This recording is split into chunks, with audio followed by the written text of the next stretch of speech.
You are muted. I didn't even hit the mute. Take two. Nerds and geeks back at it again. You already know what it is. It is the legendary Nerd-O-Roundtable with your weekly roundup. So much has happened last week, and we were going to get it in yesterday, but wait a minute. We knew some extra stuff was coming, and it did. Major nerd news dropped today. Starting off, though, the Spider-Man Brand New Day trailer. Surprisingly for me, I didn't like it. And for a second, I thought, man, I might be just like out here on the ledge on my own. Turns out, no. Damn near half of all nerddom thinks that this trailer looks like shit, looks like a rush job, looks like a Sony hack piece. And that's kind of what the vibe is. That's what the vibe truly is. That was just my take out the gate. I didn't like all of the comic covers that were in there because I said to myself, this is a lot of pomp and circumstance for a movie that's not really about anything other than Peter Parker missing his relationship with his friends. Oh, and I'm going through spider changes. I'm going through spider puberty. Neither of those factors, those key factors in that trailer, to me, make for a film that I'd actually want to see. I'm not interested in seeing a spider transformation, nor am I interested in seeing this guy swinging around and hovering over his friends, which he said, hey, I got to give them up. Now we got to watch you being a perv living next door. Fuck out of here. I wasn't feeling it, but that was just me. Maybe I'm too harsh. Maybe I'm out there on my own. I see Tom is giving me looks because Tom must have liked it. I don't know, Tom. No, Tuwala, you're right. Go ahead, Tom, but Tuwala, I agree with you. Well, did y'all forget that he's a kid? Get it? Wait, hold on. Not anymore. You all collaborate with each other, and then I will provide some counterpoint because that just makes sense. So go ahead, get it out. Well, let me just say this. It felt like a Venom movie with Tom Holland in it. It felt like that they were preparing to bring together the Sony Spider-Verse, where you'll have Kraven, you'll have Venom, you'll have Madam Web, you'll have Scorpion, maybe even Vulture, and oh, by the way, Spider-Man. So they bring it all together. It just felt like a Sony movie. It felt TV level. It felt, and I said this in the chat, it felt like the movie was so shitty that they had to recut it, reshoot it, and that's why the trailer was delayed. Because from what I saw in the trailer, there was no reason to delay that. What I did like, I saw the hand. It's like, okay, it's nice to kind of bringing in the Netflix universe, but if you're going to bring in the hand, you better bring in full costume Daredevil. You introduced Matt Murdock in the last movie, so I need full costume Daredevil with the hand and also Punisher. So I was underwhelmed by the trailer. Yes, I'm going to see the movie. It felt very Sony-ish and very underwhelming. Okay. Yeah. So what I will say is that I really didn't like all of the Stark suits. I didn't like that we really, in the MCU, we have not had a Spider-Man who was basically just Spider-Man. Almost immediately. Because Stark really created his first real suit. I mean, he had the BS suit, you know, that they all do the thing where they just invent the bullshit. But almost immediately, Stark gave him a suit. And then he had 10 other suits in the 4 movies he was in. And it's like, he was never a street level kid. He literally went off planet to help save the world. And that's, I mean, it's great that Spider-Man, you know, and I appreciated all the movies. And I liked the fact that they brought together the other characters in No Way Home. I thought that was cool. Everybody wanted to see that shit. So let's not front. So that was great. But now we have a Spider-Man who is living more in the universe that Peter Parker, Cub photographer, Peter Parker ESU student, Peter Parker struggling with shit, as opposed to always having Tony Stark, the billionaire, behind him and able to take care of things. You had a young Aunt May who was living in a beautiful apartment. They weren't struggling in the way that Spider-Man has always struggled in juggling different things. He was traveling to Europe and paddling around with Mysterio. And there were all these things that weren't a Spider-Man story. So what I appreciated in the trailer was those little nods to the recreation of the Amazing Fantasy cover, which was his first appearance. And the fact that we got cameos, clearly cameos. We're not having Boomerang as a major developed character. We're certainly not having Tarantula as a major developed character. But these were cameos, the slices of life that you would expect to see in a street level Spider-Man dealing with street level people. And you get Scorpion looking great, a cool mecha suit for Scorpion, which is how it would be. It always annoyed me in the comics and in the animated series that Scorpion had this little snubby tail thing and no stinger. It always annoyed the shit out of me. But now you've got a Scorpion who looks legit. And as much as I know there's a hue and cry for Daredevil, I don't think in the first full-length trailer I needed to see Daredevil, because I know there's going to be another one. And so if you're trying to build anticipation right now, you've got people talking about, some people say that it's really shitty. Some people are geeking out on all the little Easter eggs that were in it. And when it's time for Murdoch to make an appearance, and Twala was saying before we started the show that it's been confirmed that this is set 6 months after the events of season 2 of Daredevil, which cleans up a lot of stuff. No, Wilson Fisk is probably in jail. He's no longer the mayor. There is no vigilante task force anymore, which is why perhaps Punisher is out in the street, not facing justice from a whole legion of Punishers that Fisk put in place or whatever. We will see what happens in Daredevil season 2. But whatever happens, it's pretty clear that Daredevil is going to be available to be in the movie. Isn't it tomorrow? I think midnight. Yeah, so tonight, really. I'm stayed up. Yeah, so to me, all of that is being communicated is opening doors. Now, I don't think Vulture's coming back because Vulture is technically in a different universe right now. He could come back in, maybe Secret Wars or whatever, but I don't think we're going to see him. I think Scorpion is fine. We need a new villain. It's fine to just go with a new place. And, we know D'Onofrio's not going to be in it, which is fine. And I understand the rights issues around that, even though they own the studio that made the Daredevil and Elektra films, and Wilson Fisk was used in the Daredevil film. So just like they have Bullseye, it seems to me that they should not have a problem getting Wilson Fisk on the big screen as D'Onofrio. But that aside, Tom Holland has never been a bad Spider-Man. So true. True. And they have not. I don't think Marvel has dropped the ball. And yes, he is a little bit older, but we've had 3 movies of him as a high school student. So it's not like that ground hasn't been covered. And so now that he's out of high school, now that MJ and Ned are in college, it's fine for him also to have some other stuff that he needs to do. And the transformation, which is really just an excuse to give him organic webs without the Venom suit. I don't think they're going to shove Venom into here. And we can talk about whether or not that poster that dropped a couple of days after the trailer dropped is fan made or not, but it's well done either way. It's very well done. So I guess we'll see, but I am not calling it a Sony Venom film feels like a miss. The Venom films were trash, and of course everybody else. I meant what I said. I hear you, and that's fine. But Craven, super trash. Morbius, trash.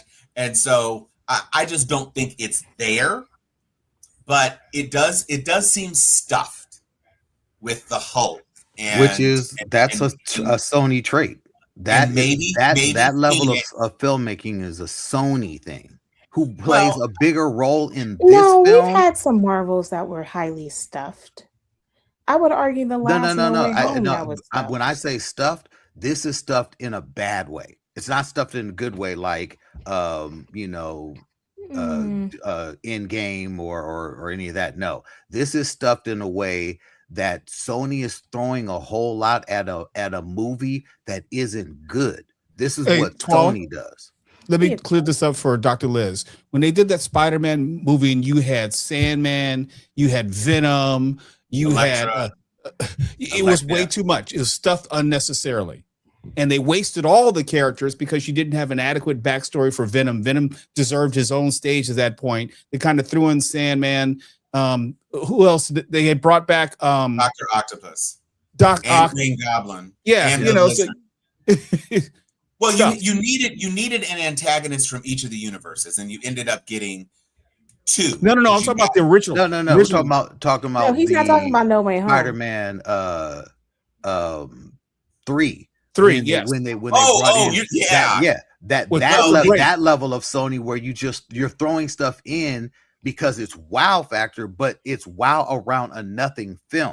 That's what I'm saying. Like all of the philosophical points you're making about the film are true. Yes, absolutely. It is good to see a Peter Parker getting to his roots, getting to the streets and fighting street level characters as he made the promise long ago. I just want to be your friendly neighborhood Spider-Man. Great. I want to see that. This trailer, with so much that they put into it with the hand and everything that they're throwing at it, I did not see a story in this trailer that made me say, "Ooh, this is going to be a good movie." I walked away saying this is going to have a lot of stuff to look at around a movie that's just not good. I don't think that they have a good movie. And Sony is saying that with this film, this is Sony saying with this film, they are relaunching their Spider-Man universe. They are already working on a new Venom film. Not a what's the film, but a new Venom film and a whole new launch where they plan on, according to Sony, bringing in Miles Morales, which is all great in theory. If you're doing that, that's great. But it's one of those things that Sony seems like they still haven't captured the essence of making these type of movies. They have the rights to the characters, and so they're throwing everything they want to in because why not? But do they know how to make a good film? I don't know. And for me, I loved Wonder Man, but y'all know I hated Shang-Chi. I didn't like Shang-Chi at all. So to me, Shang-Chi. Daniel Dustin Cretton, whatever, he's on the fence. And he gave me something I like, and he gave me something I actually dislike. The thing that one of my major beefs with Marvel is that they should have released the footage from the video that they took on the bus. They should have released that in the extra stuff that they could have had. I think that would have been a cute little thing to do. But anyway, I disagree with you. We have not had a bad Tom Holland Spider-Man. My bad. I'm having it. True. And since we have not had, I have a lot of leeway in regards to it. And I think that Tom makes a lot of excellent points. I know people who hate the Tom Holland Spider-Mans simply because it is not the neighborhood Spider-Man. And so the concept that he was doing too much in all of them, and you never really got to see that neighborhood side. So, I think it just, I think we just have to go for what it is. And we have all been lied to by Marvel many times over. That is true. The trailers oftentimes do lie. And I think an important thing to consider is that it seems pretty obvious, since Doctor Strange has not made an appearance so far in this picture, that Hulk is in there because of the possibility of Hulk being a person who actually can recognize Peter.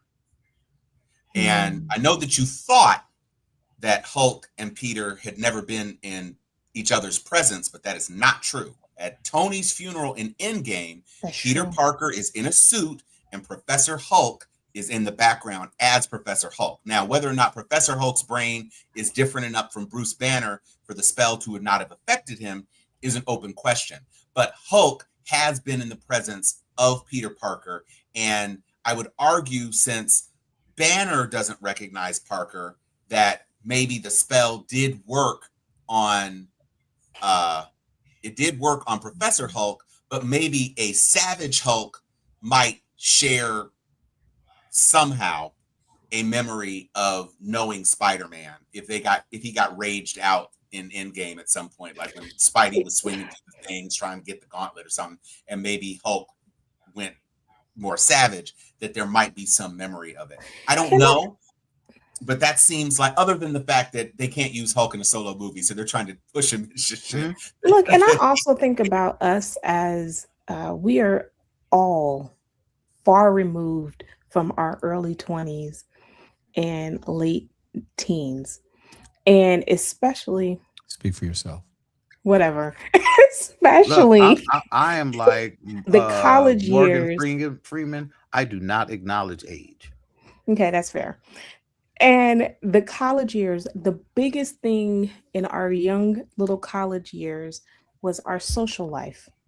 Our friendships mattered so much.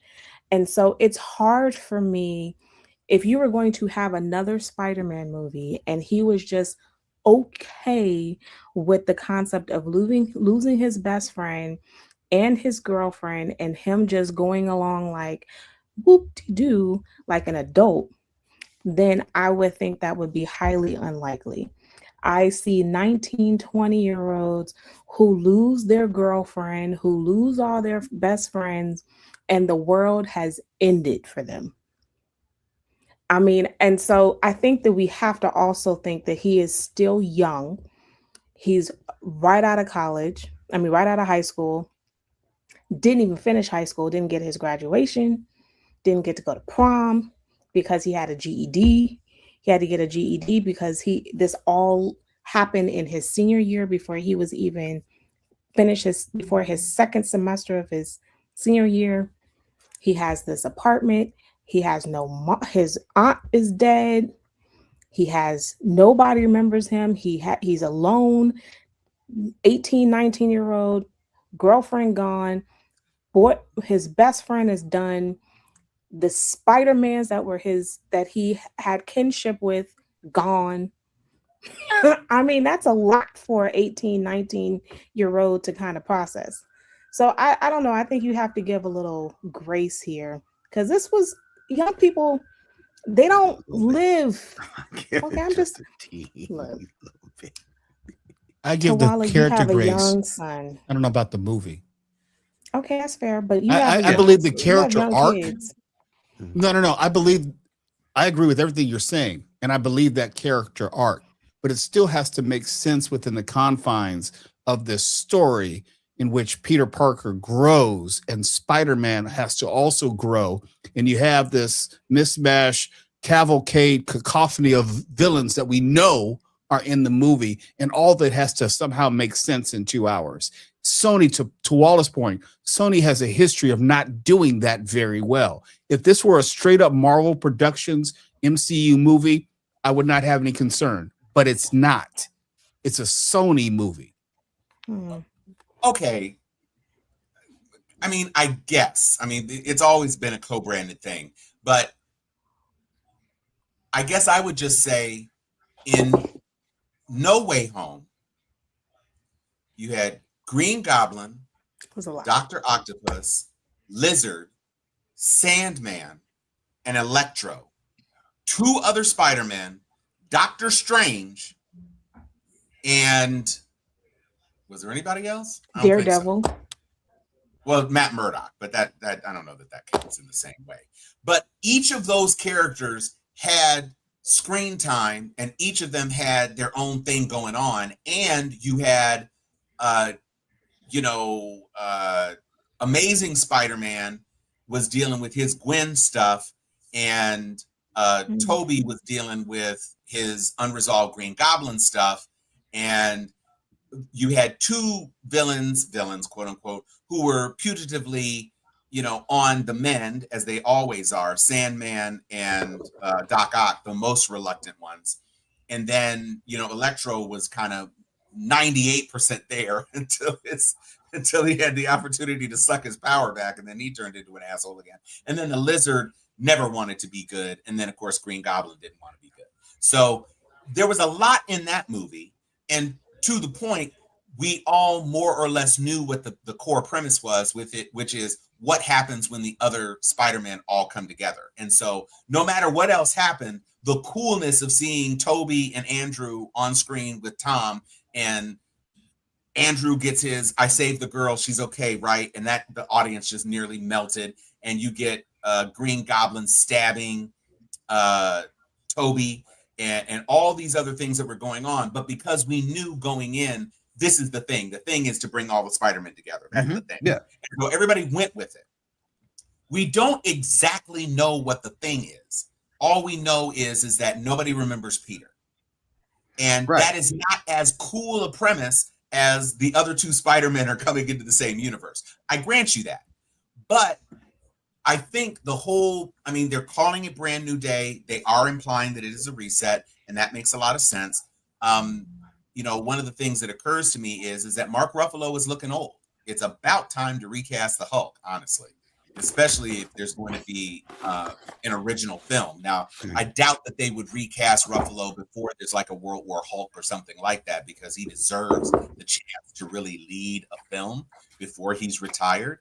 But obviously, everybody wants to see the Hulk. They don't want to see Ruffalo. And Ruffalo is getting a little paunchy now, and he's definitely looking old. And so the CGI Professor Hulk solves those problems. But people don't even want Professor Hulk. They want a real raging, they want a Hulk, world-breaking Hulk. They want Red Hulk as Green Hulk. That's what they want. They want an angry Hulk. And we didn't really get it in Brave New World because he wasn't hulked out long enough.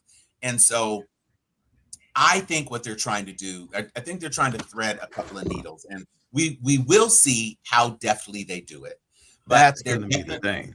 Well, that is. And so the core premise is that I think Act 1 is montage of street level villains and him pining for MJ.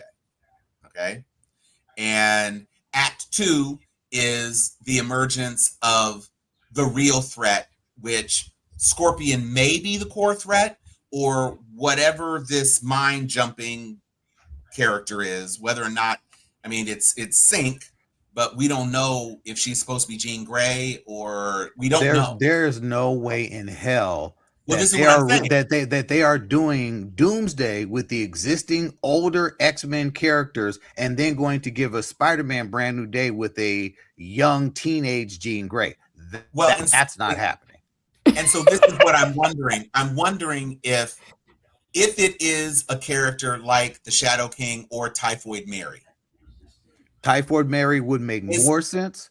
Is she a vessel that Typhoid Mary is controlling, but eventually she turns out that she's revealed to be Jean Grey, or is she just Typhoid Mary, and this is an easy way to introduce some speculation, and then she's done. She's a very hot actor right now. The Jean Grey connection, that's been a fan theory since her name was announced, and it's a fan theory that literally makes, because she's a redhead, and that literally makes no sense at all. I would say in some of the stills that we've seen her in, and some of the apartment things that we've seen her in, I would say she actually fits Angelica Jones more than any character that would be a wow factor for them to bring in. If you bring in Firestar, you bring in a mutant, you bring in someone who is connected to Peter Parker, a la Spider-Man and his amazing friends, you could potentially introduce Bobby Drake and have them start off that, because he does need new friends. He needs to rebuild that part of his life. Why he is struggling, why not put him in a situation with roommates where he is hanging out with, two mutants? We know that mutants exist. Kamala Khan is in the universe, so you could introduce lower level mutants to continue, as Marvel has said, we're going to continue sprinkling mutants here and there, but they're not giving us a straight up major core X-Men character. I agree. Off the gate. That's why Typhoid makes a lot of sense to me, because Typhoid Mary is a mutant. Yep. She's very low risk, and because her powers are psychic. Yes. What we have seen, there is obviously some sort of psychic jumping going on in the trailer, because they open up the thing and there's an old woman, and she passes it to the cop, and then the old woman does this, and then when it goes to the cop smiles, and the cop looks up, and there's an agent. So some sort of mental psychic thing is going on, which doesn't fit for Angelica. And then the other thing is that you would imagine if it was going to be Firestar, that maybe there'd be something that looked a little more Firestar. I mean, it's microwaves. I know it's not flames, but you'd think maybe there'd be another hint. And this character is strapped into a chair, and then maybe it's the same character with her arms outstretched, seen from the back, and that gives me like Moon Knight different personality vibes, kind of like Typhoid Mary would have. Once I saw that theory, I was like, oh, that makes a lot of sense. That does. Of the theories that are out there, that one probably makes the most sense, except there is one scene when Spider-Man is jumping into the hand. Right. The hand isn't just looking at him. There is a character in that scene that is absolutely removed. You can tell from the angles that they're looking. So someone else is jumping, flying, leaping up there with him, which is what originally sparked the Firestar theory, because they were like, someone is flying. Who have we seen that's in this that he could be down with, that could be flying and jumping into the hand, that would have them also jump, because it's not the Hulk. It could be the Punisher. Why couldn't Daredevil be swinging off his baton thing? It could be. It absolutely could be. It could. That makes more sense to me. Just like they hid the other Spider-Man kicking the lizard's face. It makes a lot more sense to me that it's Daredevil jumping against the hand. Look, I fundamentally think that we are going to not, all this is going to be nil, because they're going to show us something completely different. And that is what Marvel has been able to do. I think that Disney itself has mastered the belief that you think one thing and you get in there and it's going to be something completely different. True that. Well, and this is one of 2 Marvel superhero movies this year. And so they're banking a lot on it. And obviously Doomsday is, but by giving it 6 months of breathing room, they're clearly setting something up. And they did a great job with introducing Wonder Man, which has been picked up for season 2, which is good news. And, now we've got Daredevil Born Again back to back, year to year. Yep. And, we were talking in the chat about Mo was really keen on having a Daredevil feature. And I posed the question, and I think Ryan was the only person who replied. But I said, would you rather have a Daredevil feature every 4 years, or Daredevil season 3 and 4 in back-to-back years as an episodic 8-episode thing every year? I like both. I want the Daredevil series. This is what I'm saying. A story that only plays 2 episodes. Right. We've never had both. We've never had something where a big screen character comes back to Disney Plus to do their thing, other than Hawkeye. But Hawkeye was always a supporting character. He never carried a movie by himself. And so because he doesn't have powers, you could lean into some of the other things that can make a character interesting. When a character has superpowers, the threat is always going to be the interesting thing. But if you're just a guy who shoots arrows with a family and you were alive when they were snapped and now they're unsnapped and you're rebuilding stuff, well, there's a story to tell there. I think we need to acknowledge, though, that Disney Plus needs to keep people locked in just as much as the movies need to keep people locked in, because Disney during the pandemic, of course, they kept us locked in because we were getting stuff. Whether we liked it or loved it is one thing, but I mean, we're not getting much of anything in the Marvel universe on Disney. We're not getting much of anything. Oh, look, I'm looking forward to the Maul animated series, the Darth Maul series. That looks fantastic. But the Disney releases are becoming far and few in between, where they do need to start picking up some steam and making this subscription worth it. Absolutely. Because you keep raising prices. Yeah. You're raising prices, you gotta start raising up the content. I know you don't need Hawkeye 2 and Echo 2. You found or Boba 2. Who? Boba Fett. Oh, we- Jesus. So, I'll but take what both you of have those is with my boba. what it seems like they're doing is Wonder Man was a gamble, but Wonder Man was very successful. And so they're like, great, let's get Wonder Man season 2. We got a perfect cliffhanger. Let's go ahead and lock in. Let's make it happen. Yahya Abdul-Mateen is hot right now. He's about to do this this Man on Fire series. You know, let's make sure that we kick Lantern's ass. And then you got Daredevil. Daredevil's baked in. We know that that's hot. And it's paving the way for us to get Heroes for Hire, which brings back Power Man and Iron Fist, or Cage and Iron Fist. You know, maybe that's the way to go. I was never that big of a Jessica Jones fan. I liked the first season because I liked Purple Man or Kilgrave. But I did not like season 2. And wasn't there a season 3 of Jessica Jones? And it was terrible. Yeah. It was, that's season 3 is when they brought the mama, right? The crazy mama to it. Yeah. So, but now at least Jessica Jones was never that big a character in the comic books. But Luke Cage became impressive. You still have the potential of exploring the relationship between Luke Cage and Jessica more in depth. They did have that bonus scene. They could have the kid. They could have the baby, which was a major factor in the comics. Well, and this is what I'm saying. So you're setting the stage for some fan favorite stuff that you know you can deliver. Everybody liked, I think most people liked both seasons of Cage, but they certainly loved season 1. I don't know anybody who really, except for Ryan, who really liked Iron Fist like that. But I liked Iron Fist. I liked Iron Fist. I'm not coming up with memes. I'm not coming up.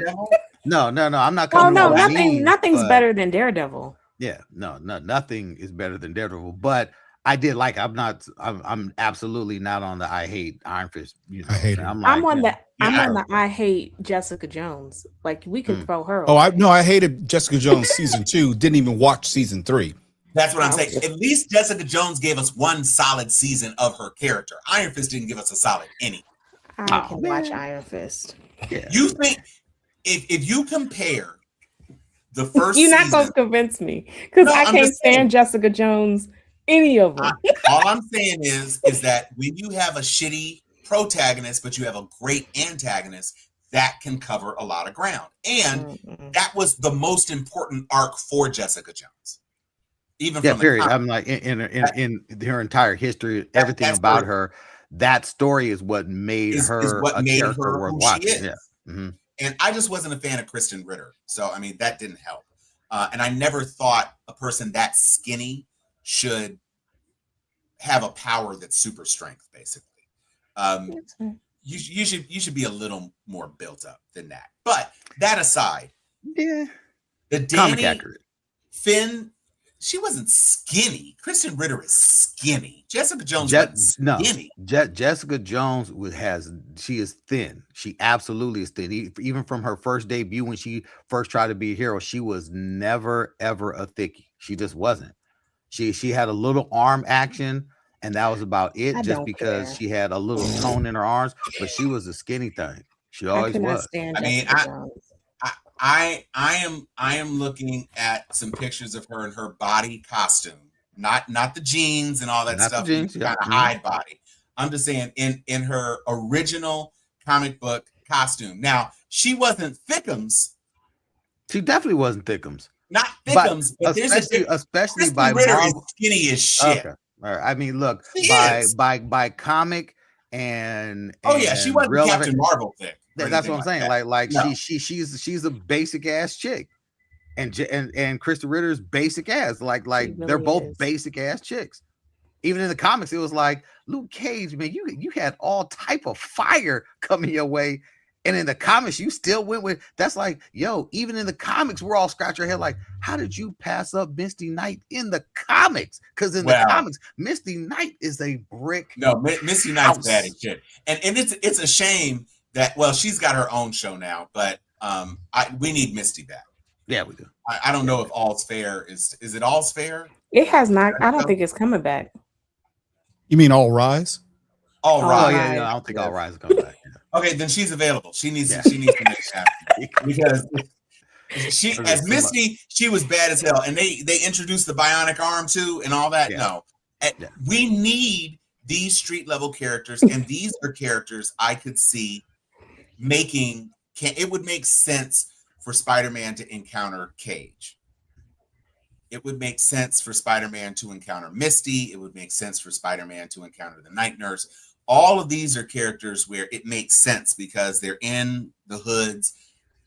Daniel Rand partnered with Luke, but he was still from either he was the Tony martial Stark's arts level. side, or he was from the rich background, because those were the tropes. So billionaire who, fights crime. And so they were partners, but once he got his own comic book and he was doing his own things, and Luke was definitely doing his own thing, I just don't think that 70s era chemistry of Heroes for Hire necessarily translates, even though I know that they probably consider it a safer bet to have the two of them in a series together as opposed to trying to relaunch Cage again, because Cage was just super blackety black, and maybe they don't think that that's the way to go. Yeah. I don't know. It's going to be interesting, and we shall see. And we will all be in theaters. Sure will. Project Hail Mary. We are Project Hail Mary. We are super excited about Wonder Man season 2, but now we've got some reviews to get into. My daughter is all about Project Hail Mary. For me, I said to myself, I am willing to see it because I like scientific space movies. I love the idea of outer space. And this film looked to be, and from scientific film fans, is a sound scientific journey with a little bit of hokey pokey fanfare thrown in for movie-ness of it. But I wanted to see it. But then I saw your review, Mo, and I said, maybe I don't. I don't know. Well, there's some things here, and I was unencumbered by the books. I didn't read the books. So I was not weighed down by any expectation. Right. But I don't generally care for serious scientific movies with misplaced humor. And from what I'm told, that is in the book. And so the movie is true to the book in that regard. I'm not into cute aliens. I'm not into a cute alien side story when you have literally the future of civilization on the line. I need you to be consistent in tonality. That said, it is Project Hail Mary, and I know that Dr. Liz noticed this. It is an homage to science fiction of the 60s and 70s. There are some explicit Easter eggs, and there's some implicit, if you're really paying attention and you're a student of the genre, Easter eggs, and I'm not going to give that away. It was worth my time, but I know I'm not going to steal of Dr. Liz's thunder. There are some things I would have cut out. It just didn't need to tell. It was not a bad movie. I thought it was a good movie, but it got silly at times, and the soundtrack for me just seemed incongruous with the seriousness of the scenery at the time. I needed Interstellar. I needed 2001 Space Odyssey, grandiose, serious music score. This ain't that. So it was fine, but I don't need to watch it again. And and again, I haven't read the book. I'm told that the ending is true to the book, and given its ending, I wouldn't have liked the book. I did not like the ending. There were decisions made by characters in the resolution, the denouement, that just did not make sense to me, given how those characters came together. I know Liz knows what I'm talking about, and I don't want to give it away. And last thing, Ryan Gosling, cast him as a geek all day, any day, not as an action hero. He fits in this character. He dwells in it. I don't need to see him as an action hero. That's it. That's fair. Wow. That's fair. I actually didn't mind the comic relief because I felt that I needed the chuckle. Interesting. Nobody else chuckled in the theater with me, though. I was laughing quite a bit. But this reminded me of Martian. Is it Martian? The one It's with Martian. It's the same author. It's the same author who wrote The Martian wrote this. So that's why. Okay, so that's why it makes sense. It reminded me of this notion of solo, but then I kept thinking, why did Martian work and this didn't? And I was trying to tackle like, why didn't I like? I want to like the movie, I really do. And maybe if they cut some of the middle out, maybe I'd like the movie. But there are some unresolute. Like I did not know. Did he save Earth? Yes, he did. Well, that's not a spoiler alert. No. No, because they don't really explicitly get to that. I mean, they get. Well, put it this way: Project Hail Mary goes through its course of doing what they want to do, and then there is a scene where you told the fruits of their labor. Let me put it like that. I will say this. I think perhaps The Martian worked for you, Liz, because it's really staying within our solar system. He was a lot closer. The idea of a mission to save him and him having to survive long enough to be saved is very finite and quantifiable.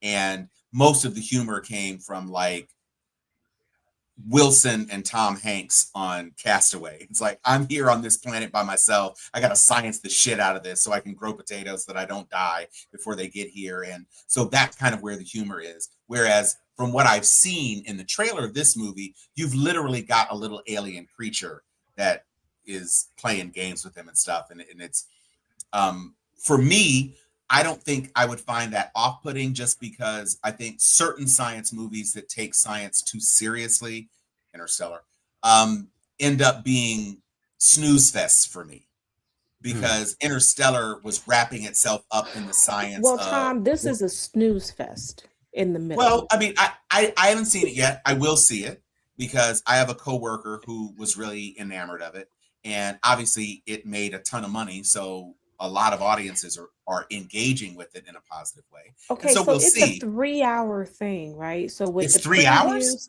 with It's the like previews, 240. Yeah. with the I don't even know previews- previews, but okay, fine. Without the previews, it's still 2.5 hours, and it is a solid 2.5 hours. And I just felt that, I mean, I didn't mind. Where Mo doesn't mind the comic relief, I needed it to stay awake, because there's some aspects of this where I am bored out of my mind. And then near the third act, I'm like, okay, this makes me feel a little bit better. But then I have to suspend logic, because the math don't math. If it takes 11 years to get to one place, to get there, and you got 30 years left, and then you got 30 years, and the sun is going to deplete to You have to give away the plot now. The only way they'll understand is you give away the plot. No, you can't. It's fine. That's not necessary. You said that you don't like the math, and so that's the math doesn't work. The math doesn't work out, because by the time You're right. It gets It'd be too back, late. It's so Okay, but so I mean, but like for hold me, on, but if it's 11 years there and 11 years back, that's only 22 years. No, it's not 11 years back. then you got to figure it out. Then they're there and they're trying to still figure stuff out. And I don't know what the time stamp is. If it takes 11 years to get there, how long, how many human years go?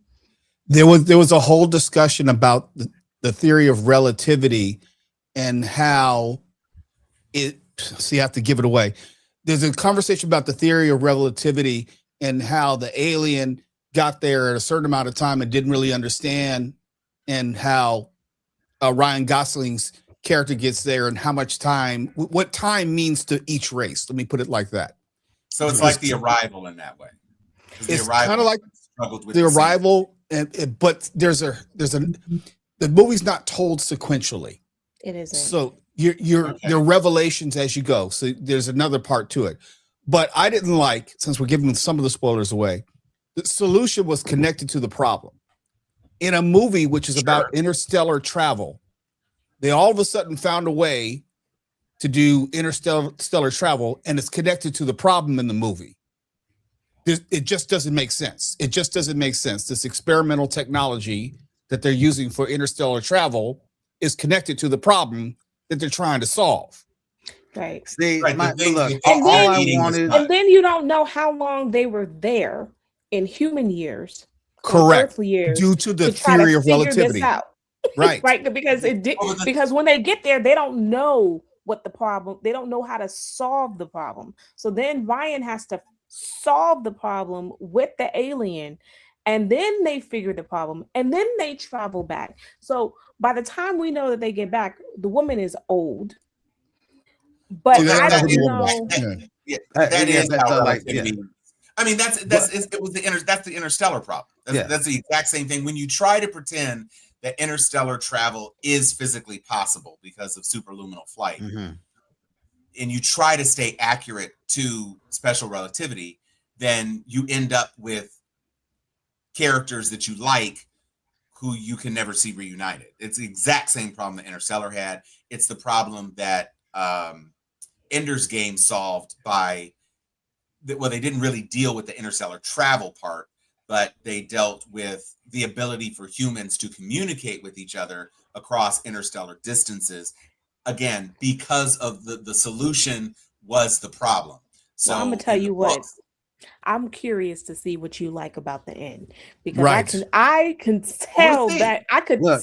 explicitly know that I'm Mo not would not watching like this that shit. ending, Look, I promise you. Look, because this is not what you would have expected as an ending.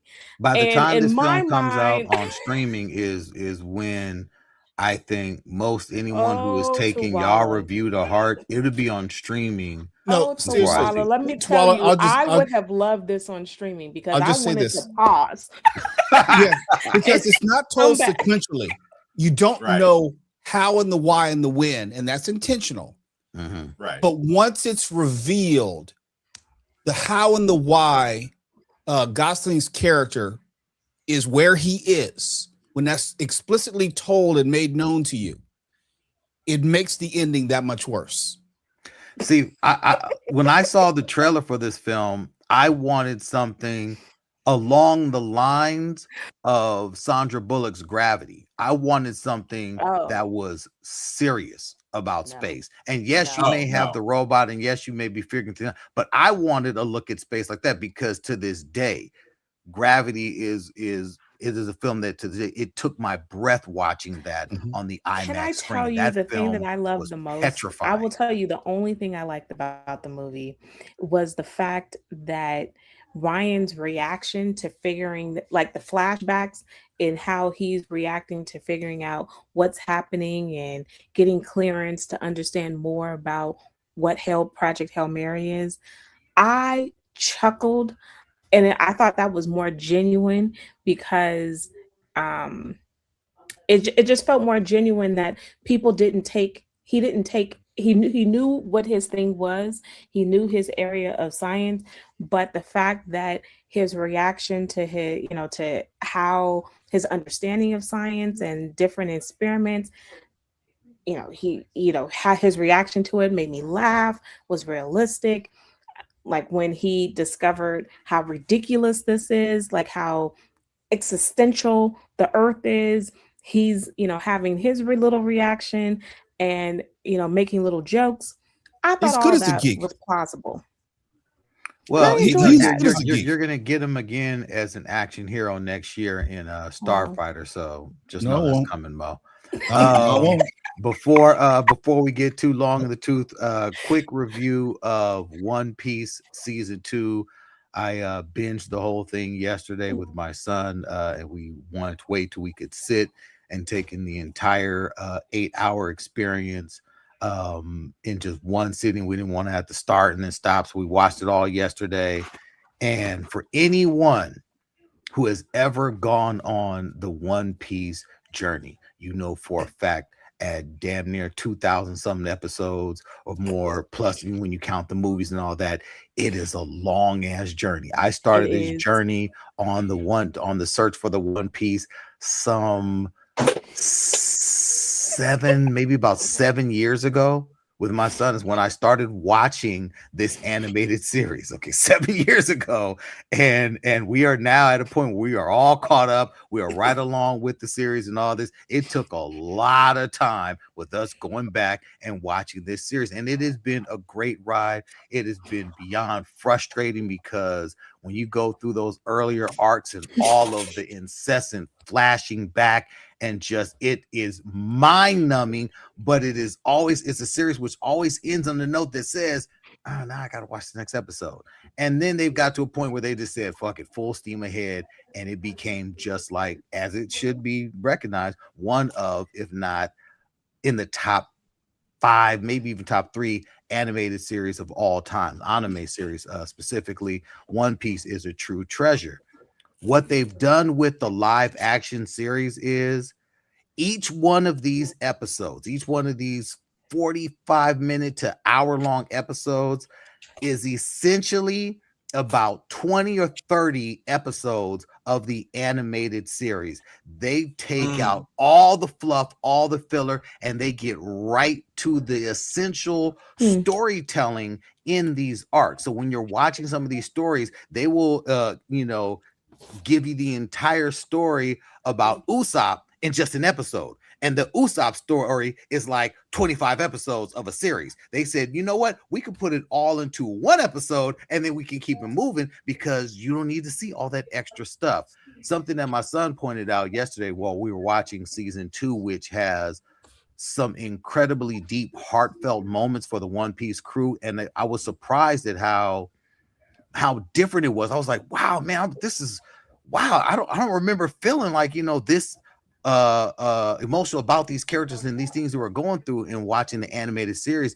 And my son pointed out, he said, it's interesting how with the animated series, you can hear the voice acting and you may be able to see the expressions drawn, but you can't really feel it. You know that someone is crying because there's tears going down their animated faces, right? But when you watch the live action series and you see these actors and all the inflections and all the things that they have to do to carry these scenes out and make you feel the emotion, that's what makes this live action series so much more of a look. It's not the slog. If you want to go back and start at episode 1 and try to catch up with us, God bless. Okay, maybe you have a month or so where you can do it. Another 2 months because the next season is about to drop. So if you're going to try to catch up, you got some serious catching up to do. But this live action series of One Piece, if you are a fan of the series, if you are a fan of anything that Oda has done, just know you feel his presence all over this series, and it is true to the One Piece. It's a fantastic ride. Do you remember that I was trying to binge watch the whole thing? Yes. In a week. Yes. I was like, man, Liz, you are terrific. I tried. I got to episode 5. Dad, look, it's Mama, that if you had to say manga to anime to live action, because the nature of manga is that there's going to be filler because you're cranking out. Do you think from a story continuity and story essential and what the author was trying to communicate and the themes that the author was trying to communicate, which do you feel is the most effective and emotionally satisfying way to consume the One Piece universe? As an American, not as a Japanese anime fan. I would say watching the anime, especially on Crunchyroll, or even better yet, if you watch the anime on Netflix, because Netflix really truncates the experience. They really cut through a lot of episodes that were key for what you see on Crunchyroll, which is giving you the full experience. On Netflix, they're just like, yeah, we don't have that much time, and we can't put this much stake into this. So how about out of like 120 episodes of this arc. How about we do like 85? You know, the 85, we cut through some of the filler episodes and just kind of like, and give it to you like that. So I would say, right? Yeah, Liz. Yeah, it's a journey, Liz. Look, the journey and the search for the One Piece it's a wild ride. It is. You see some bizarre things. You see some things that are like, what the fuck am I watching? But it's an enjoyable ride. Like where we're at right now in the series. It is like in the last season, when you finally saw that moment happen, when you finally saw this legendary character that they've been teasing for so long. I mean, literally, I'm getting up and I'm doing the dance, you know, and I hear the warrior drums, and I'm feeling, because I'm like, man, this has been such an exhausting experience going through all this with these characters, that, you know, right now in the anime series, it is fantastic. I have tried to read the manga, and just it's not. My son he's got me the books, because that's where he started. He's like, hey, okay, look, here's my collection. All right, you got to start here. Of course, you read it backwards. And I'm like, I tried. I know the reading, and the I'm backwards like, thing is this tough. I can't. My mind can't comprehend. I'm like, I don't like it. I don't like doing this. I feel weird reading it like this. I can't do it. That's fair. But yeah. But the One Piece, the live action series, it is great. If you know nothing about One Piece at all, if you just get into this series, it's good as shit. It is very true to the anime series, with the level of violence and gore, and they're pirates, and they're really pirates. It's on Netflix, and it may look colorful, but it's not necessarily a kid show like that. It's definitely something that, it's you know, not, if you're into this adventure, it's a lot going on. It's good. Hey, before we get out of here, it was asked in the chat by Movie Guy 19. Does Nerd-O-Rama have any thoughts on what Chuck Norris's films and TV shows impact made? So we acknowledge the passing of Chuck Norris. Let me just say this. I'll start off as a martial artist. You cannot deny his impact on the martial arts world and community. Save Bruce Lee, I don't know if there is a single or singular martial artist who has had the type of impact on the martial arts community like Chuck Norris had. As far as, like, there is no Karate Kid basically without Chuck Norris. People don't know that, as far as setting the stage for how a movie like that could be so impactful. So martial arts, Chuck Norris cannot be denied. Now, as far as a movie star, I don't think anyone can really name, unless you're a dyed-in-the-wool Chuck Norris movie fan, you can't name his movie other than maybe Delta Force and Sidekicks. Maybe. I don't know. Like, really, and when you said that, I was like, what movies did he make? Literally, I only watched I know TV Chuck show. Norris, of course, from I watched Walker, you know, Texas Ranger. Yeah, I know Walker, you know, and when Walker came around, and I remember that, you know, in the 80s, he had an animated series, ran for you know, it was on Saturday mornings. It was Chuck Norris and the Karate Commandos. But that tells you what level he was on, though. Yeah, you know. but that also came around the time you had Mr. T and his crew, and I think, you know, you had the Sports All Stars, where, you know, you had, you know, a football player, a baseball player, and a basketball. They were all animated characters, so it was a bunch of silly shit that was happening. And I remember they kept trying it. Kid and Play Norris had one. Yeah, right. I'm like, to me, he was that guy that was like, wait a minute, man, why are they going so hard for the guy that fought Bruce Lee? I remember that as a kid. I was like, man, he was the bad guy. Why are they trying to go so hard on this dude? And I never watched his movies. I thought he was, for me personally, just in my mind as a kid watching, you know, late 70s through the 80s, you're watching this guy do these things. You're like, I don't buy it. I thought that he was a poor man's Rambo when he did Delta Force. I was like, yes, come on, I agree. This is a poor man's Rambo. So I will say that the Chuck Norris film that impacted me the most was Silent Rage. Silent Rage was where this killer dude got some injection, some experiment, and he was basically Jason. or Michael Myers. He could not be killed, and he liked killing. And he was very good at it. And so the idea of someone who couldn't be killed and was just like this implacable golem of a character, and I think I can't even remember what exactly happened in the climax, except that you're basically led to believe that the villain isn't dead. And that creeped me out as a kid. And it was, it was lower budget. It wasn't flashy like Delta Force. And, there was a point in the 80s when movies were trying to figure out how they could bring the sci-fi element into everything and make everything kind of Star Wars adjacent with pew-pews and all that sort of stuff. And Delta Force just always seemed like a lot to me. But Silent Rage was small, it was compact, and it was basically him against this killing machine. And that movie really impacted me. And the Sidekicks was fun, but that was like, the Arnold Schwarzenegger phase of his career where he was like, let me just make something that's kind of fun for the kids. Do something with kids.